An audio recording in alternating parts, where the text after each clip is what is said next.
আসসালামু আলাইকুম রহমতুল্লাহ। আন্নিকাহা সুন্নতি মান রাদিবান সুন্নতি ফালাইসা মিন্নি। উপস্থিত দিনী মুসলিম ভাই বোন যে যেখান থেকে শুনছেন, সকলের প্রতি আন্তরিক কৃতজ্ঞতা। আমার সাথে থাকেন, লাইক করেন, শেয়ার করেন, আমার ভিডিওটা দেখেন। আপনারা না দেখলেও পারতেন, তারপরেও দেখেন। আল্লাহ আপনাদেরকে ভালো ভিডিও, সেটা আমার হোক আর যার হোক, আরও বেশি করে দেখার তৌফিক দান করুন, আমিন। শুকরিয়া আদায় করি মহান রবের, যিনি আমাকে এখানে বলার এবং আপনাদের শোনার তৌফিক দান করেছেন, আলহামদুলিল্লাহ। দুরুদ সালাম নাজিল হক ফিয়া রসুল সাল্লাল্লাহু আলাইহি সাল্লামের উপর। বিবাহ সংক্রান্ত কয়েকটি সংক্ষিপ্ত কথা। আপনার আল্লাহ রাসূল সাল্লাল্লাহু আলাইহি সাল্লাম বলছেন যে আর নিকাহ সুন্নতি মান রাগিবান সুন্নতি ফালাইসা মিন্নি। বিবাহ আমার আদর্শ, যে আমার আদর্শ থেকে মুখ ফিরিয়ে নিল সে আমার উম্মত না। আপনার কিতাবগুলো যদি দেখেন, বিবাহ আদর্শ কি, রাসূল সাল্লাল্লাহু আলাইহি সাল্লাম যেভাবে বিবাহ করছেন, যেভাবে বিবাহ করতে বলছেন এবং অনুমতি দিচ্ছেন, সেই বিবাহই আদর্শ। এছাড়া অন্যভাবে রাসূল সাল্লাল্লাহু আলাইহি সাল্লামের সিস্টেমের বিপরীতে গিয়ে আপনি যদি নিত্য নতুন সাজসজ্জা আবিষ্কার করেন বা নিত্য নতুন জাঁকজমকপূর্ণ আয়োজন করেন, ওই পদ্ধতি যদি রাসূল সাল্লাল্লাহু আলাইহি সাল্লামের না থাকে, তাহলে সেটা রাসূল বলছে যে মান রাগিবান সুন্নতি, সে আমার এই সুন্নত থেকে মুখ ফিরিয়ে নিল, ফালাইসা মিন্নি, সে আমার উম্মত না।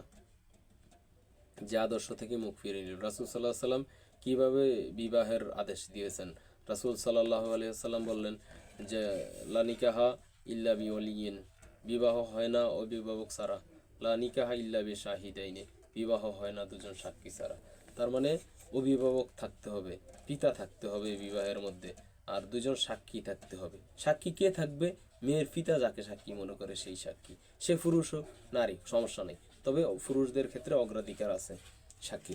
আচ্ছা, আর একটা বিষয়, তবে যদি নারী সাক্ষী দেয়, একজন পুরুষের ক্ষেত্রে দুজন নারী সাক্ষী দেওয়া লাগবে।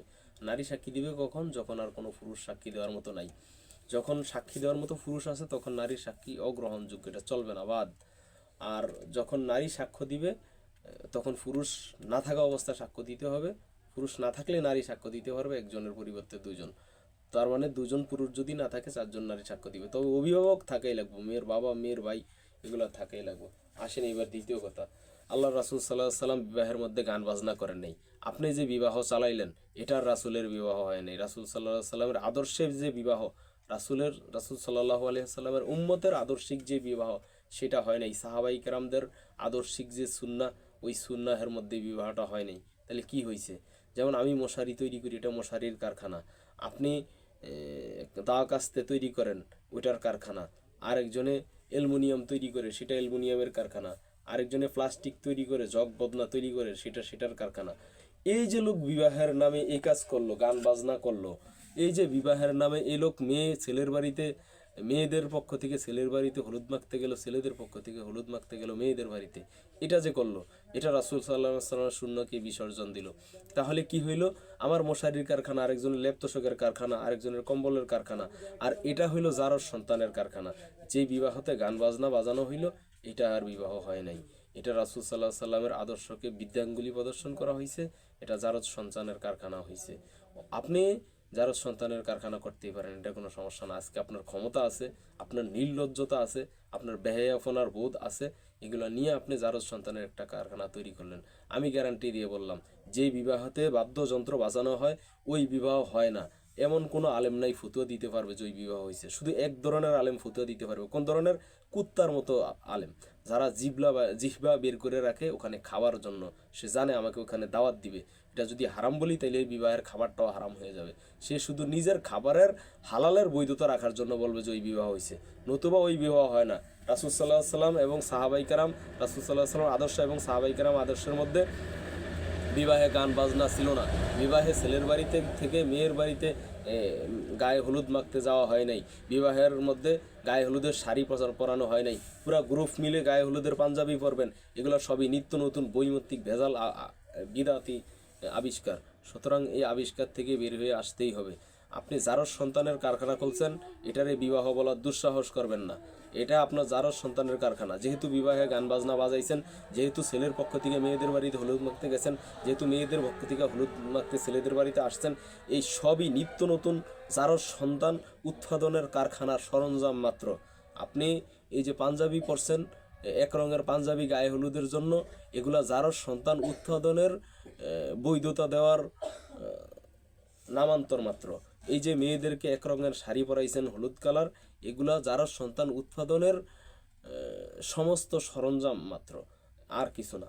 আর এই যেই বিবাহে গান বাজনা হয়েছে, যেই বিবাহে ছেলের পক্ষ থেকে মেয়েদের বাড়িতে গায়ে হলুদ মাখে, মেয়েদের পক্ষ থেকে ছেলেদের বাড়িতে গায়ে হলুদ মাখে, এক রকমের পাঞ্জাবি, এক রকমের পোশাক, এগুলা সম্পূর্ণ হারাম এবং অবৈধ সন্তানের কারখানার সহযোগিতা মাত্র। সুতরাং এই বিবাহ বাতিল। আল্লাহ রাসূল বলছেন যে যেই বিবাহে অভিভাবক থাকে না, ফানিকা হুয়া বাতিল। যে বিবাহে রাসূলের আদর্শ থাকে না, সেই বিবাহ বাতিল। রাসূলের আদর্শের মধ্যেই বিবাহ করা লাগবে। বিবাহ কোনো খেলতামাশার বিষয় না। বিবাহের মধ্যে পরিবার টিকে থাকে, বিবাহের মধ্যে ইসলাম টিকে থাকে। ইসলামিকভাবে যদি বিবাহ না হয়, এই পরিবার পক্ষ থেকে কখনো ভালো মানুষ আশা করা যায় না, নেককার সন্তান, নেককার দিনদার সন্তান আশা করা যায় না।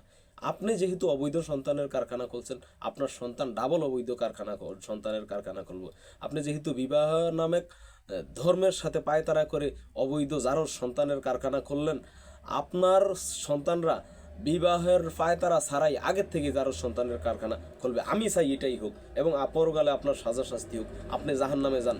আপনার পরিবারবর্গের জন্য কোনো দোয়া থাকবে না, বরং আপনার পরিবারবর্গের জন্য আমার এই অভিশাপ থাকবে। যেহেতু আপনি গান বাজনা বাজাইছেন, আপনার উপর আল্লাহ লানত, আপনার পরিবারের উপর আল্লাহ লানত। যাকে দায়িত্বশীলভাবে আপনি দায়িত্ব নিয়ে যাকে নিয়ে আসতেছেন, যেই মহিলাকে জেনা করার জন্য, তার উপর আল্লাহ লানত। আপনাদের যে সন্তানরা আসবে তাদের উপর আল্লাহ লানত। জাতিকে ইসলাম বুঝার তৌফিক দান করুন। আল্লাহ এই জাতিকে ইসলাম বুঝার তৌফিক দান করুন। আমিন।